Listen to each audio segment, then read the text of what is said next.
বন্দে মাতরম। ভারত মাতা কি, ভারত মাতা কি, বিজেপি।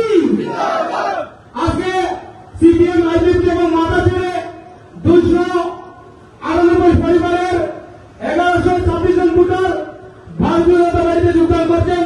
তাদের সবাইকে আমাদের ভারতীয় জনতা পার্টির পক্ষ বন্দে মাতরম। ভারত মাতা কি, ভারত মাতা কি, বিজেপি। আজকে সিপিএম রাজনীতি এবং মাথা ছেড়ে 298 পরিবারের 1126 জন ভোটার ভারতীয় জনতা পার্টিতে যোগদান করছেন। তাদের সবাইকে আমাদের ভারতীয় জনতা পার্টির পক্ষ বন্দে মাতরম। ভারত মাতা কি, ভারত মাতা কি, বিজেপি। আজকে সিপিএম রাজনীতি এবং মাথা ছেড়ে 298 পরিবারের